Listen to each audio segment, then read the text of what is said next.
আলহামদুলিল্লাহি রাব্বিল আলামিন ওয়াসসালাতু ওয়াসসালামু আলা সাইয়্যিদিল মুরসালিন আম্মা বা'দ ফাআউযু বিল্লাহি মিনাশ শাইতানির রাজীম বিসমিল্লাহির রহমানির রহিম আসসালাতু ওয়াসসালামু আলাইকা ইয়া রাসূলুল্লাহ ওয়া আলা আলিকা ওয়া আসহাবিকা ইয়া হাবিবাল্লাহ আসসালাতু ওয়াসসালামু আলাইকা ইয়া নবিয়াল্লাহ ওয়া আলা আলিকা ওয়া আসহাবিকা ইয়া নূরাল্লাহ।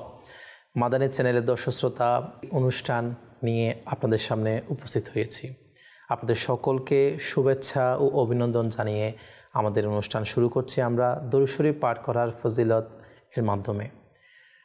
দাওয়াত ইসলামী প্রতিষ্ঠাতা শাইখে তরিকত আমির আহলে সুন্নাত মাওলানা মুহাম্মদ ইলিয়াস আত্তার কাদেরী দামাত বরকাতুহুল আলিয়া তিনি দরুদ শরীফ পাঠ করার উৎসাহ প্রদান করতে গিয়ে তার লিখিত বিভিন্ন রিসালার মধ্যে তিনি দরুদ শরীফ পাঠ করার ফজিলত তুলে ধরেছেন। এরকম আমাদের প্রিয় নবী রাসূল আরবি হুজুরপুর নূর সাল্লাল্লাহু তাআলা আলাইহি ওয়া আলিহি ওয়াসাল্লাম বলেন, যেই ব্যক্তি আমার উপর 10 বার দরুদ শরীফ পাঠ করবে, আল্লাহ পাক তার 100টি গুনাহকে মাফ করে দিবেন।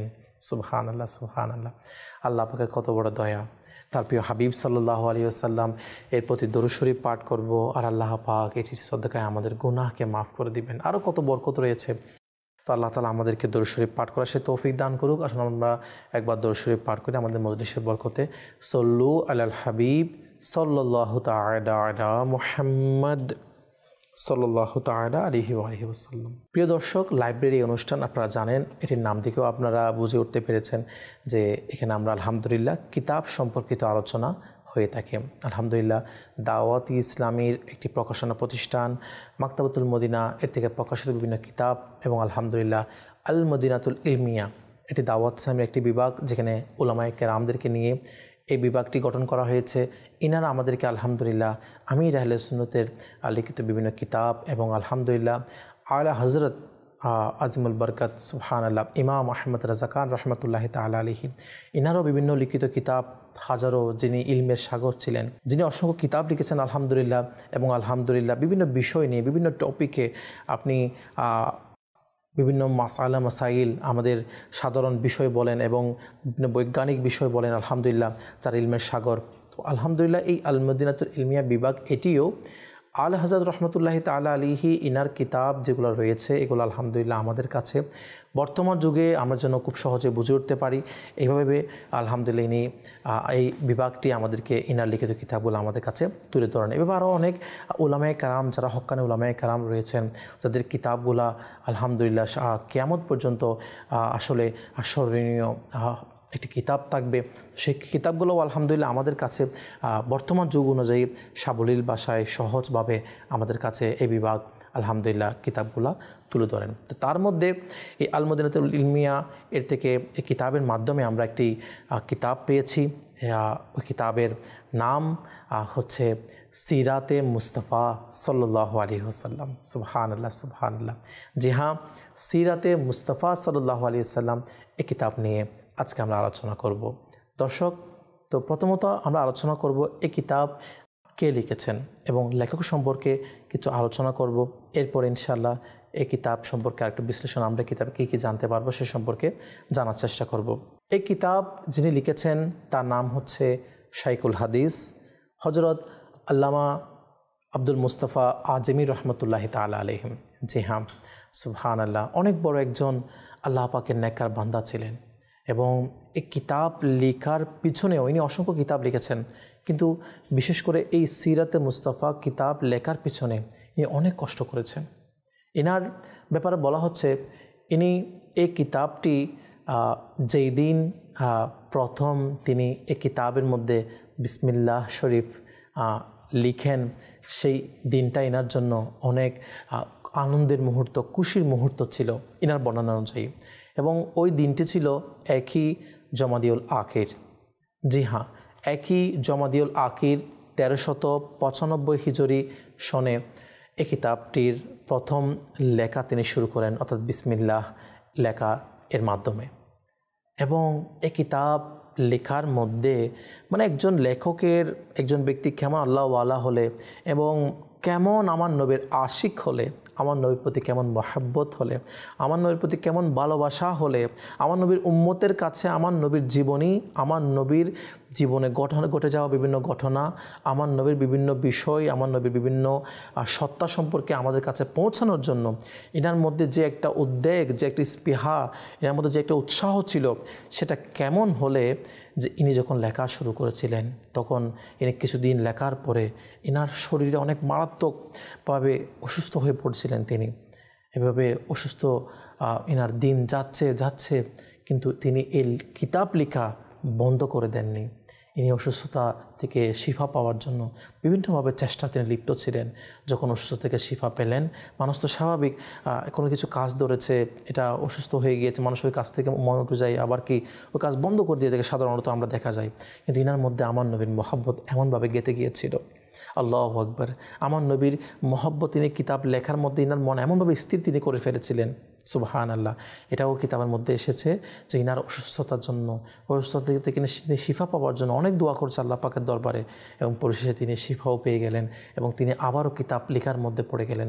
এভাবে কিতাব লিখতে কিন্তু ইনার মধ্যে ইনি একজন উলামা ছিলেন, একজন আলিমে দ্বীন ছিলেন। ইনার অন্যান্য স্বাভাবিকত অন্যান্য কাজের হাজারো ব্যস্ততা ছিল, নিজের পরিবারকে সময় দেওয়া, নিজের স্বাভাবিক আয় রোজগারের যেটা একটা ব্যাপার স্যাপার সেটাতে সময় দেওয়া, পাশাপাশি আত্মীয় স্বজনের সাথে সময় দেওয়া, বিভিন্ন মানুষ তার কাছে আসতো ইলমে দ্বীন অর্জনের জন্য বিভিন্ন ক্ষেত্রে, এবং বিভিন্ন জায়গায় গিয়ে বয়ান করা। স্বাভাবিক একজন উলামা, একজন আলিমে দ্বীন মানুষের কাছে গিয়ে বিভিন্ন ক্ষেত্রে বয়ান করতে হতো, বিভিন্ন মাহফিলে বয়ান করতে হতো, বিভিন্ন জায়গায় এনার থেকে সময় দিতে হতো। কিন্তু হাজারো ব্যস্ততার মাঝে এমন দিন গিয়েছে, আল্লাহু আকবার, কিতাবের মধ্যে এসেছে প্রখর কনকনে শীত, এর মধ্যে শীতের মধ্যে কম্বল গায়ে দিয়ে তিনি কিতাব লিখেছিলেন। সিরাতে মুস্তাফা কিতাবটি তিনি প্রখর শীতে, সারাদিন কাজের মধ্যে ব্যস্ততার মধ্যে সময় গিয়েছে, রাত গভীর হয়ে গিয়েছে, টনটনে শীত, এর মধ্যেও তিনি কম্বল গায়ে দিয়ে কিতাব তিনি লিখেছেন। এবং এই কিতাব লিখতে গিয়ে, কিতাব লেখা কেন শেষ হয়নি, এনার মধ্যে অনেক ধরনের বিপদ আপদ বালা মুসিবত এসেছে, আল্লাহ পাকের পক্ষ থেকে নিয়ামত এসেছে বলতে গেলে। ইভেন এটাও দেখা গিয়েছে এনার যে এই কিতাব লেখার সময়ের মধ্যে ইনার আপন যুবতী মেয়ে ইনার পর্যন্ত ইন্তেকাল হয়ে গিয়েছিল। এত বড় একটা বেদনা, এত বড় একটা মানে সাধারণ দৈনন্দিন জীবনের মধ্যে এত বড় একটা ধাক্কা আসা, নিজের যুবতী মেয়ে মারা যাওয়া। সাধারণত মানুষের বিভিন্ন সময় এরকম যদি কোনো ঘটনা ঘটে, মানুষের মন ভেঙে যায় বিভিন্ন কাজের মধ্যে, সে আর কোনো কাজ কর্মের মধ্যে তার মন লাগে না। কিন্তু আল্লাহ পাকের কত বড় দয়া, কেমন নেককার বান্দা ছিলেন। এবং আমার নবীর সুন্নতের মধ্যে, আমার নবীর জীবনের লেখনের মধ্যে ইনার এত মহব্বত ছিল, ইনার যুবতী মেয়ে মৃত্যুবরণ করার পরেও আল্লাহু আকবার তিনি তার লিখনি জারি রাখেন। এবং লিখতে প্রায় বলা হয়, কিতাবের মধ্যে রয়েছে এটা, প্রায় 14 মাসের কাছাকাছি সময় তার লেগেছিল এই কিতাব লেখনের মধ্যে। আল্লাহু আকবার, প্রায় 14 মাসের কাছাকাছি সময় এই কিতাব লিখনের মধ্যে ইনার সময় অতিবাহিত হয়েছে। প্রিয় দর্শক শ্রোতা, আল্লাহ পাকের কত বড় দয়া দেখেন। তখনকার জামানার মধ্যে আল্লাহ পাকের বড় বড় নেককার বান্দা, তারা মাসকে মাস, বছরের পর বছর চলে গিয়েছে তারা একটা কিতাব লেখনের মধ্যে। যেমন আমরা শুনলাম প্রায় 14 মাসের কাছাকাছি সময় ইনার গিয়েছে এই কিতাব লেখার মধ্যে। এবং এই কিতাব লিখতে গিয়ে তার থেকে যে কত ধরনের কষ্ট, কত ধরনের যে ইনার থেকে বাধা বিপত্তি পেরিয়ে কিতাব লেখা তিনি সম্পন্ন করেছেন, সেটা আসলে বলাই বাহুল্য। কিন্তু আমাদের কাছে খুবই সহজভাবে কিতাব আজকে আমাদের কাছে পৌঁছে গিয়েছে। আমাদের থেকে তো আর ওনাদের মতো কষ্ট করতে হচ্ছে না, ওনাদের মতো এত কিছু বাধা বিপত্তি পার করে আসতে হচ্ছে না, রাত জেগে কিতাব লিখতে হচ্ছে না। আলহামদুলিল্লাহ, তারা কষ্ট করে গিয়েছেন, বিভিন্ন ধরনের কিতাব থেকে তারা সংগ্রহ করে আমার নবীর জীবনী আমাদের কাছে সংক্ষিপ্ত আকারে সিরাতে মুস্তাফা তোহফা দিয়েছে। আর আলহামদুলিল্লাহ, আজকে দাওয়াত ইসলামের আল মদিনাতুল ইলমিয়া বিভাগ আলহামদুলিল্লাহ আরও সহজভাবে আমাদের কাছে এই কিতাব সিরাতে মুস্তাফা উপহার দিয়েছে। সুবহান আল্লাহ। এই কিতাবের মধ্যে কি রয়েছে, আল্লাহু আকবার, আপনার নাম শুনেও বুঝে উঠতে পেরেছেন, সিরাতে মুস্তাফা। সিরাত বলতে বোঝায় আমার নবীর জন্ম থেকে নিয়ে আমার নবীর দুনিয়া থেকে পর্দা করার যে সময়, এই সময়ের মধ্যে আমার নবীর সত্তা, আমার নবীর যেই জীবনী, আমার নবী মক্কাতুল মুকাররমায় জন্মগ্রহণ করেছেন, কিভাবে করেছেন, কোথায় করেছেন, আলহামদুলিল্লাহ আমার নবীর জীবনের দিক দিয়ে মদিনাতুল মুনাওয়ারায় কখন হিজরত করেছেন, আলহামদুলিল্লাহ এক কথা আমার নবীর যে সিরাত, আমার নবীর যে আদর্শ, আমার নবীর যে দৈনন্দিন জীবন, যেই এইখানে আমরা জানতে পারি সেটাকে বলা হয় সিরাত। আর এই সিরাতে মুস্তাফা সাল্লাল্লাহু তাআলা আলাইহি ওয়া আলিহি ওয়াসাল্লাম আমার নবীর জীবনী বলা যেতে পারে। তো এই সিরাতে মুস্তাফা সাল্লাল্লাহু আলাইহি ওয়াসাল্লাম কিতাবটি প্রায় 792 পৃষ্ঠা সম্বলিত রয়েছে আলহামদুলিল্লাহ, যেটি মাকতাবাতুল মদিনা প্রকাশ করেছে আলহামদুলিল্লাহ। এবং এই কিতাবটি আপনারা মাকতাবাতুল মদিনা থেকে মাত্র 400 টাকা হাদিয়া দিয়ে পেয়ে যাবেন। জি হ্যাঁ, এই কিতাবের মধ্যে আলহামদুলিল্লাহ অনেক বরকত, অনেক ফজিলত। তো আমরা মাত্র 400 টাকা কতখানে কত টাকা আমাদের চলে যায়। তো আমি অনুরোধ করব, আমার নবীর জীবনী নিয়ে যে কিতাব, এই কিতাবটা আপনারা www.dawat-islami.net ওয়েবসাইটে গিয়েও নাম্বার সংগ্রহ করে আপনারা চাইলে কিতাবটা আপনাদের ঘরে অনলাইনের মাধ্যমেও আপনারা সংগ্রহ করতে পারেন, অথবা স্ক্রিনে দেওয়ার নাম্বারের মাধ্যমে যোগাযোগ করে আপনারা এই কিতাবের হার্ড কপি সংগ্রহ করতে পারেন। আপনার ঘরে কুরিয়ার মাধ্যমে পৌঁছে দিবে। আপনি এই কিতাবটা কেন পড়বেন? আসলে দর্শক শ্রোতা, এই কিতাব এটি কেমন কিতাব? এটি সিরাতে মুস্তাফা সাল্লাল্লাহু আলাইহি ওয়াসাল্লাম আমার নবীর জীবনী নিয়ে কিতাব। আল্লাহু আকবার। আপনাকে আমি এই কিতাবের গুরুত্ব সম্পর্কে কি বলবো দর্শক? কোনো ফজিলত সম্পন্ন কিতাবের বর্ণনা দেওয়া যায় যে আপনারা এই ফজিলতটা শোনার জন্য এই কিতাবটা পড়বেন, এটা পড়বেন, এটা পড়বেন। কিন্তু যে কিতাব আমার নবীর জীবনী নিয়ে, এই কিতাব পড়ার জন্য আমি আপনাকে কি অনুরোধ করব? যেই নুরানি নবীর সদকায় আজকে আমরা দুনিয়াতে এখনও এইভাবে এত নিয়ামত নিয়ে বেঁচে আছি। কাল কিয়ামতের দিন যে নবী আমাদের জন্য সুপারিশ করবে, যেই নবীর সদকায় আজকে আমরা দুনিয়া ও আখিরাতে অনেক নিয়ামত পাবো, যে নবীর সদকায় আমরা আজকে মুসলমান হয়েছি। আমি একজন মুসলমান ধর্মের অনুসারী। হ্যাঁ, আজকে যে বুকে হাত রেখে আমি যে ইসলাম ধর্মের অনুসারী বলে গর্ববোধ করছি, এটা কার সদকায়? আল্লাহু আকবার। আমার সেই নুরানি নবীর সদকায়।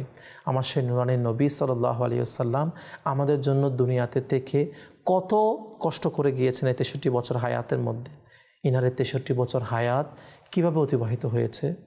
ইনার 63 বছর হায়াতের মধ্যে ইনি ছোটোবেলায় কীভাবে তিনি দিন যাপন করেছেন? ইনার 63 বছর হায়াতের মধ্যে ইনি ছোটো থেকে বড় হওয়া, এই সময়টা ইনার কীভাবে অতিবাহিত হয়েছে? ইনি যখন প্রাপ্তবয়স্ক হয়েছে তখন তার কাছে কিভাবে বাধা এসেছে? ইনার মা যখন মার ইন্তেকাল করেছেন তখন ইনার অবস্থা কেমন ছিল? ইনার বাবা যখন দুনিয়া থেকে পর্দা করেছেন তখন ইনার অবস্থা কেমন ছিল? ছোট বয়সে বাবা পর্দা করেছে, ছোট বয়সে মা মারা গিয়েছেন, ছোট বয়সে মা দুনিয়া থেকে পর্দা করেছে। এই ছোট ছেলে যার কোনো মাও নেই, বাবাও নেই, তিনি কিভাবে বড় হয়েছেন? তিনি কিভাবে তার যুবক বয়স, যৌবন বয়স তিনি কীভাবে অতিবাহিত করেছেন? আজকে ইসলাম সারা বিশ্বে ছড়িয়ে পড়েছে, এ ছড়ানোর পিছনে তিনি কত কষ্ট করেছে, তিনি মানুষ থেকে কতভাবে আঘাতপ্রাপ্ত হয়েছে, তিনার জীবন কেমন ছিল? যে নবীর সদকায় আজকে আমি ঈমানদার হয়ে, আমি মুসলমান হয়ে আমি জান্নাতে যাওয়ার মতো নিয়ামত পাওয়ার আশা করছি। কার সদকায়? ওই নুরানি নবীর সদকায়। আর ওই নুরানি নবী কেমনভাবে জীবন অতিবাহিত করেছে, আমি মুসলমান হয়ে আমার কি একটু জানার ইচ্ছে করে না? আমার কি একটু জানার আশা জাগে না? আমার কি একটু ইচ্ছা জাগে না? আমার নবী কীভাবে ভাত খেয়েছে, আমি সেরকমভাবে ভাত খাবো। আমার নবী কীভাবে করে জীবন অতিবাহিত করছে, আমি সেরকম জীবন অতিবাহিত করব। আমার নবী কীভাবে চলাফেরা করছে, আমি সেরকমভাবে চলাফেরা করার চেষ্টা করব। আমার নবীর লাইফস্টাইল কেমন ছিল, এই বিষয়গুলো নিয়েই হচ্ছে কিতাব সিরাতে মুস্তাফা সাল্লাল্লাহু আলাইহি ওয়াসাল্লাম। জি হ্যাঁ দর্শক শ্রোতা, এই কিতাবের মধ্যে আমার নবী মক্কাতুল মুকাররমার মধ্যে কেমনভাবে জীবন অতিবাহিত করেছে আপনারা সেটা জানতে পারবেন। এই কিতাবের মধ্যে আমার নবী মদিনাতুল মুনাওয়ারায় কখন হিজরত করে গিয়েছিল, যাওয়ার আগের ঘটনা কেমন ছিল, হযরত আবু বকর সিদ্দিক রাদিয়াল্লাহু তাআলা আনহু তিনি আমার নবীর জন্য কী কী উৎসর্গ করেছেন, আরে কী উৎসর্গ করার বাকি রেখেছে। আল্লাহু আকবার। সাহাবায়ে কেরামদের বিভিন্ন ঘটনাও এখানে চলে আসবে আমার নবীর সাথে। আলহামদুলিল্লাহ, আমার নবী এক কথায় বলতে গেলে আমার নবীর যে শৈশবকাল থেকে শুরু করে একেবারে আমার নবীর শেষ সময় পর্যন্ত আলহামদুলিল্লাহ বিভিন্ন ঘটনা, যেমন আপনি এখানে আলহামদুলিল্লাহ একটি চ্যাপ্টার এটিও পেয়ে যাবেন এই কিতাবের মধ্যে আমার নবীর শৈশবকাল সম্পর্কিত। এভাবে আমার নবী নবুয়ত প্রকাশ করবে, প্রকাশ করার আগে কেমন ছিল সেগুলো আপনি জানতে পারবেন, প্রকাশ করার পর কি কি ঘটনা ঘটেছে সেগুলো আপনি জানতে পারবেন। এবং আলহামদুলিল্লাহ আমার নবী হিজরত করার পর হিজরতের প্রথম বছর কি কি ঘটনা আমার নবীর সাথে ঘটেছিল, কোন কোন যুদ্ধ ঘটেছিল, দ্বিতীয় হিজরিতে কোন কোন যুদ্ধ ঘটেছিল, তৃতীয় হিজরিতে আমার নবীর সাথে কেমন যুদ্ধ হয়েছে, ওই যুদ্ধের মধ্যে আমার নবী কীভাবে সম্পৃক্ত ছিল, ওই যুদ্ধ কেন ঘটেছিল, ওই যুদ্ধ হওয়ার কারণ কী ছিল, ওই যুদ্ধ হওয়ার পর বিজয়ী কে হয়েছিল, ওই যুদ্ধের বিভিন্ন ঘটনা, এভাবে দ্বিতীয় হিজরিতে কোন যুদ্ধ, তৃতীয় হিজরিতে কোন যুদ্ধ, চতুর্থ হিজরিতে কোন যুদ্ধ হয়েছে, বা চতুর্থ হিজরিতে আমার নবীর জীবনে কেমন ছিল, এভাবে পঞ্চম, ষষ্ঠ, সপ্তম, অষ্টম, নবম, দশম, এভাবে একেবারে যেই হিজরি সনগুলা যেগুলো আমার নবী অতিবাহিত করেছে দুনিয়াতে থাকা অবস্থায়, এক এক হিজরিতে এক এক ধরনের ঘটনা, আলহামদুলিল্লাহ, কোন হিজরিতে কোন ধরনের যুদ্ধ হয়েছিল, কোন যুদ্ধে কীরকম জয়লাভ করেছিল, বিভিন্ন ঘটনা আলহামদুলিল্লাহ আপনারা এই কিতাবের মধ্যে জানতে পারবেন। একটা কথা বলি আপনাদেরকে, আপনি যখন এই কিতাবটা পড়া শুরু করবেন, আসলে এই কিতাবের মধ্যে এমন রুহানিয়ত, এমন বরকত, আপনার মনে চাইবে না কিতাবটা অর্ধেক পর আপনি রেখে দেন, আপনি ইচ্ছা করবে আপনি পড়তেই থাকেন, মানে একটার পর একটা ইন্টারেস্টিং স্টোরি, একটার পর একটা ইন্টারেস্টিং টপিক। আর আমার নবীর জীবনে যে ইন্টারেস্টিং না হয়, আর ইন্টারেস্টিং শব্দই বা এটার কী প্রয়োজন? আল্লাহু আকবার। হ্যাঁ, যদি এক একটা ঘটনা, এক একটা বিষয় আমার নবীর জীবনে যদি মনোমুগ্ধকর না হয়, তাহলে মনোমুগ্ধকর শব্দই তো আসছে আমার নবীর জন্য। সুবহানাল্লাহ। এভাবে কত বিষয় রয়েছে আসলে বলতে গেলে। এবং আলহামদুলিল্লাহ এখানে আমার নবীর সাথে সম্পৃক্ত যারা, আমার নবীর বিবিগণ, আমার নবীর দাসীগণ, ইনাদের জীবনী সম্পর্কে আপনি জানতে পারবেন। আমার নবীর বিবিগণ যারা ছিল তাদের পরিচিতি সম্পর্কে আপনি একটু ডিটেলস এখানে আলহামদুলিল্লাহ পেয়ে যাবেন। তার দাসীগণ সম্পর্কে আপনি ডিটেলস পেয়ে যাবেন আলহামদুলিল্লাহ। এখানে আমার নবী সাল্লাল্লাহু তাআলা আলাইহি ওয়াসাল্লাম ইনার জীবনের, ইনি যেই হিজরত করার পরে মদিনা মুনাওয়ারার বিভিন্ন ঘটনা, সেগুলো সম্পর্কে আলহামদুলিল্লাহ, এবং বিশেষ করে আলহামদুলিল্লাহ এখানে আপনি এটিও পেয়ে যাবেন, সেটি হচ্ছে আমার নবীর মুজিজা সম্পর্কে। যে হ্যাঁ, এক একজন নবীকে তো আল্লাহ পাক এক এক ধরনের মুজিজা দিয়েছে। আমার নবী তো আপাদমস্তক মুজিজা, সুবহানাল্লাহ। তো আমার নবীর মুজিজা সম্পর্কে সবাই মেরাজের যে বিষয়, সুবহানাল্লাহ, এটা একটা মুজিজা, এই ঘটনা সম্পর্কে আপনি এখানে পেয়ে যাবেন। বিভিন্ন ধরনের আমার নবীর যে মুজিজা রয়েছে, এক একটি মুজিজা সম্পর্কে এখানে আলাদা আলাদা চ্যাপ্টার আকারে আলহামদুলিল্লাহ বর্ণনা আপনি পেয়ে যাবেন। এবং আমার নবীর যে সুন্দর চরিত্র, সুবহানাল্লাহ, সুন্দর শব্দ তৈরি হয়েছে আমার নবীর জন্য। আল্লাহু আকবার। সুন্দর শব্দটা এসেছে আমার নবী থেকে। হ্যাঁ, সুন্দর চরিত্র। আজকে সুন্দর চরিত্র আমরা বলি, সুন্দর চরিত্র কেমন হওয়া দরকার? আমার নবীর চরিত্র আপনি দেখে নেন, আমার নবীর জীবনী আপনি দেখে নেন, আমার নবীর চরিত্র কেমন ছিল দেখার জন্য, শোনার জন্য এই কিতাব তো পড়ুন আপনি, তাহলে বুঝতে পারবেন আমার নবীর সুন্দর চরিত্র কেমন ছিল। আল্লাহু আকবার, আল্লাহু আকবার। এবং আপনি দর্শক শ্রোতা, এখানে আমি একটু আগেও যেটা বলছিলাম, মুজিজা সম্পর্কে আপনি একেবারে বিশ্লেষণ জানতে পারবেন। আপনি যদি ধরে নেন একটু বাক্য যদি আমি করি, তাহলে আপনি দেখবেন এখানে আমার নবীর মুজিজা কত জগতে ছিল। আপনি আমার নবীর মুজিজা দেখেন, জড় জগতে মুজিজা, আমার নবীর মুজিজা উদ্ভিদ জগতে মুজিজা, আমার নবীর মুজিজা প্রাণী জগতে মুজিজা, আমার নবীর মুজিজা মানব জগতের মুজিজা, আমার নবীর মুজিজা জিনু জাতির মুজিজা। আল্লাহু আকবার। প্রিয় দর্শক, আমার নবীর মুজিজা আপনি কোন জগৎ বাদ দিবেন, যেদিকে যান, যে কোনো জড় জগৎকে নিয়ে আমার নবীর মুজিজা। কোনো জড় বস্তু আমার নবীকে দেখেছে, আমার নবীকে আসসালাতু ওয়াসসালামু আলাইকা ইয়া রাসূলুল্লাহ বলা শুরু করে দিয়েছে, ইয়া রাসূলুল্লাহ বলা শুরু করে দিয়েছে, আমার নবীকে দিয়ে কান্না শুরু করে দিয়েছে। কোনো প্রাণী জগৎ বলেন, কোনো উট পর্যন্ত আমার নবীর দরবারে এসে তার অন্তর, তার পেরেশানি আমার নবীর দরবারে পেশ করছে। একটি গাছ, উদ্ভিদ, সেটিকে নিয়ে আমার নবীর কেমন মুজিজা। উদ্ভিদ হেঁটে হেঁটে চলে আসছে আমার নবীর দরবারে, সালাম জানাচ্ছে। এভাবে আপনি বলতে গেলে অনেক ঘটনা এমন রয়েছে যে আমার নবীর কেমন মুজিজা। বিভিন্ন জিনদের সাথে আমার নবীর মুজিজা, বিভিন্ন জিন পর্যন্ত মুসলমান হয়েছে, তারা বেদর্মী ছিল, তারা মুসলমান হয়ে যেত। আমার নবীর মুজিজার বিভিন্ন ঘটনা এই কিতাবের মধ্যে আপনি পেয়ে যাবেন, সুবহানাল্লাহ। এবং আমার নবীর প্রতি আদব, আমার নবীর সত্তার ব্যাপারে আমাদের ধারণা কেমন হওয়া দরকার, আমার নবীর মুজিজার ব্যাপারে আমাদের ধারণা কেমন হওয়া দরকার, আমার নবীর ব্যাপারে আমাদের বিভিন্ন মন মানসিকতা কেমন হওয়া দরকার, এই বিষয়েও বিস্তারিত এখানে আলহামদুলিল্লাহ আপনি কিতাবের মধ্যে পেয়ে যাবেন। এক কথা দর্শক শ্রোতা, বলতে গেলে আপনি আমার নবীর প্রতি সম্মান, আমার নবীর প্রতি ইত্তেবা, আমার নবীর প্রতি আমাদের মান মর্যাদা কতটুকু আমাদের চিন্তা চেতনা হওয়া দরকার, বিভিন্ন বিষয় নিয়ে, আকীদাগত বিভিন্ন বিষয় নিয়ে আলহামদুলিল্লাহ এই কিতাবের মধ্যে সুবহানাল্লাহ আপনারা জানতে পারবেন। তো আজকে আমরা দুনিয়াতে সাধারণত কত দুনিয়াতে নাম করা বিভিন্ন আইডলদের, দুনিয়াবি বিভিন্ন নায়ক নায়িকারা, আমরা তাদের জীবনী সম্পর্কে, তাদের লাইফস্টাইল সম্পর্কে আমরা জানার চেষ্টা করি। বিভিন্ন দুনিয়াবি সায়েন্টিস্টরা আমরা জানার চেষ্টা করি তাদের জীবনী সম্পর্কে। আপনার দুনিয়াবি প্রয়োজন অনুযায়ী, শরীয়ত অনুযায়ী আপনি জানার চেষ্টা করেন, এটির জায়গায় এটি আলাদা, ঠিক আছে। কিন্তু যেই নবীর সদকায় আজকে আমি আপনি মুসলমান হয়েছি, ঈমানের দৌলত পেয়েছি, আজকে এত নিয়ামত পেয়েছি, ওই নবীর জীবনী আমি জানার ইচ্ছা প্রকাশ করব না, এটা কীভাবে হতে পারে? ওই নবীর জীবনী জানার ইচ্ছা আমার নেই, এটা কীভাবে হতে পারে? ওই নবীর জীবনের ইনার লাইফস্টাইল কেমন ছিল, ইনার সিরাত কেমন ছিল, সেটি আমি জানার চেষ্টা করব না, এটা কীভাবে হতে পারে একজন মুসলমানের জন্য? সে কেমন মুসলমান? সে তার নবীর জীবনী পড়ার তার মধ্যে সময় নেই, তার থেকে উৎসাহ নেই। তাই প্রিয় দর্শক শ্রোতা, আমাদের উচিত ওই নুরানি নবী সাল্লাল্লাহু আলাইহি ওয়াসাল্লামের সিরাত সম্পর্কে আমাদের পড়া উচিত, জানা উচিত। তাহলে আমি আমার জীবনকে আমার নবীর, আল্লাহু আকবার, সুন্নত অনুযায়ী আমার নবী যেভাবে চেয়েছেন সে আমি চলতে পারবো। কেননা কুরআনুল কারীমের মধ্যেও আল্লাহ পাক আমাদেরকে বিভিন্ন কোরআন পাকের আয়াতের মধ্যে আমার নবীর জীবনী যে আমাদের জন্য উত্তম আদর্শ, সেটা আল্লাহ পাক কোরআনুল কারীমের মধ্যেও বলেছেন। আমরা যেন আমার নবীকে অনুসরণ করি, আনুগত্য করি, এই ব্যাপারে আদেশ আল্লাহ পাক কোরআনুল কারীমের মধ্যে দিয়েছেন আমাদেরকে। তো সেজন্য আমার নবীকে আমরা অনুসরণ কীভাবে করব? আগে তো জানতে হবে আমার নবী কীভাবে করে দুনিয়াতে জীবনযাপন করছে, আমাদের আগে জানতে হবে। তাহলে তো আমি সেভাবে চলার চেষ্টা করতে পারবো না। সেজন্য আমাদের আগে সময় দিতে হবে, ইলমে দ্বীন অর্জন করতে হবে, আমার নবীর জীবনী জানতে হবে।